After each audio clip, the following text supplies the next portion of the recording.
चलिए ध्यान दीजिए, क्लास 10th का भूगोल दो भाग में है, एक खंड क और एक खंड ब। नहीं, एक खंड क है और एक खंड ख है, ब नहीं है, ख। ठीक है, तो अभी जो हम लोग पढ़ेंगे ये है खंड क। और खंड क के चैप्टर नंबर पहला का नाम है भारत संसाधन एवं उपयोग। और इस भारत संसाधन एवं उपयोग के अंतर्गत बहुत सारे चैप्टर हैं।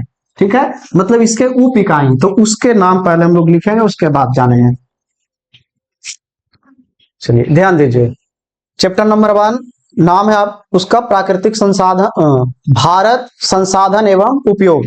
भारत संसाधन एवं उपयोग के अंतर्गत हम मुख्य रूप से 5 चैप्टर देखेंगे। प्राकृतिक संसाधन, जल संसाधन, वन्य एवं वन्य प्राणी संसाधन, खनिज संसाधन एवं शक्ति या इसी को ऊर्जा संसाधन। ठीक है, अब एक एक करके सबके बारे में पढ़ना है, मतलब एक तरह से कह सकते हैं सेपरेट, अलग अलग इन लोग चैप्टर ही है।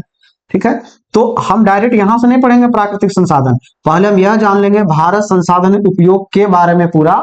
तो जो अभी पढ़ेंगे वो केवल इसी का परिचय देखेंगे, जब इसका पूरा पढ़ लेंगे तब आएगा प्राकृतिक संसाधन। उसके बाद जल संसाधन, वन्य प्राणी, वन्य एवं वन्य प्राणी संसाधन, खनिज संसाधन और शक्ति संसाधन। मतलब केवल एक चैप्टर अगर भूगोल में आप पढ़ लिए तो समझ लीजिए आधा किताब आप पढ़ लिए, आधा किताब में यही है। ठीक है, चलिए नोट कर लिए। ठीक है, तो ये सब के बारे में पढ़ना है, लेकिन पहले इसी का परिचय हम लोग देखेंगे, उसके बाद आएंगे प्राकृतिक संसाधन, जल संसाधन, बाकी अन्य चीजों पे। ठीक है, चलिए भारत संसाधन एवं उपयोग। तो इस चैप्टर में हम आपको बताएंगे संसाधन के महत्व के बारे में, संसाधन का वर्गीकरण, ये सब चीजें देखेंगे जो आप क्लास 8th में पढ़े थे। तो क्लास 8th में आप जानते होंगे कि संसाधन किसे कहते हैं। ठीक है, तो मानवीय आवश्यकता, हम सब मानव है, हम सब मानव है, और हमारे उपयोग में जो भी वस्तुएं आएगी, ठीक है, वे सब के सब क्या है, संसाधन है। तो जो 8वां में परिभाषा हम लोग रटे थे संसाधन का, वही वाला परिभाषा शायद पर्याप्त है। तो लिखिए,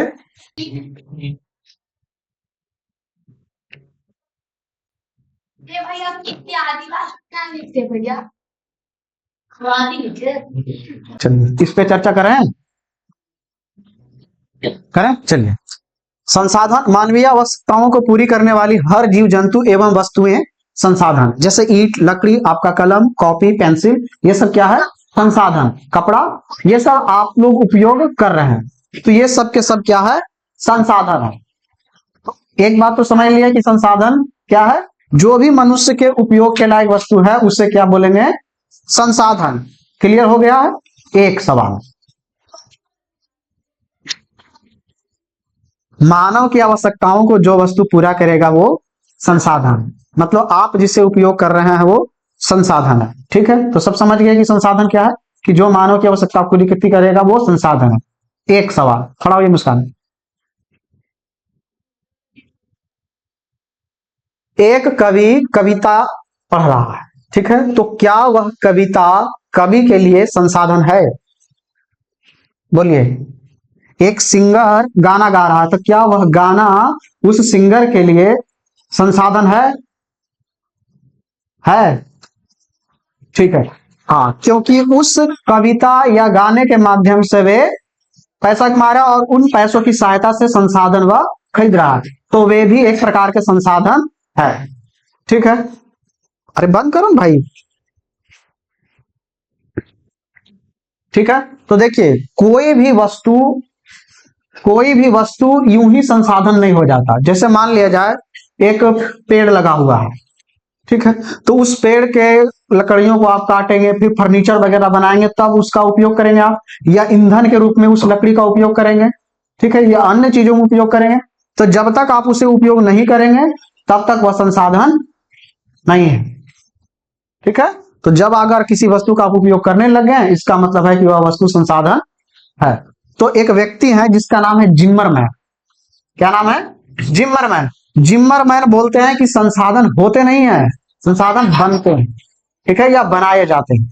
तो यही बात हम लिखेंगे, ठीक है, लिख लिए, संसाधन होते नहीं बनते हैं। ये स्टेटमेंट किसने दिए थे, जिम्मरमैन। देखिए, सारे संसाधनों का उपयोगकर्ता कौन है? मानव। ठीक है, मानव ये संसाधन ला कहां से रहा है? पर्यावरण से।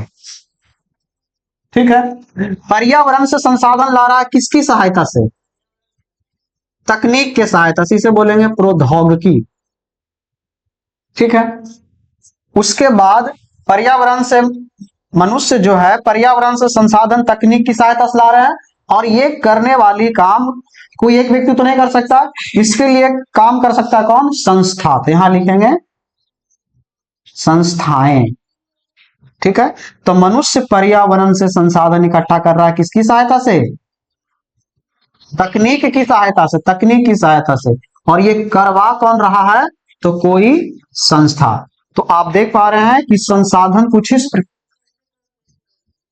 क्या इसे ध्यान भैया तो फिर से मनुष्य सेंटर में रखे हैं। ठीक है, मनुष्य जो है संसाधन का उपयोग करता है यानी उपभोक्ता है, तो पर्यावरण में संसाधन है ना?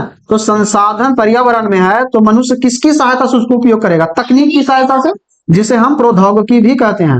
और ये सब को करवाने के लिए कोई खास व्यक्ति थोड़ा ना होगा, एक व्यक्ति तो संभव है नहीं, इसके लिए काम कौन करेगी? संस्थान।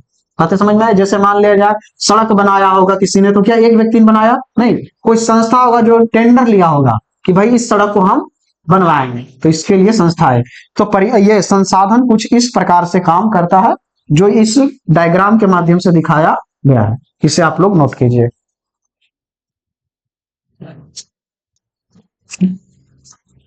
चलिए, नोट कर लिए? ठीक है, तो आज का क्लास यहीं तक रखते हैं, मिलते हैं अगले वीडियो लेक्चर में।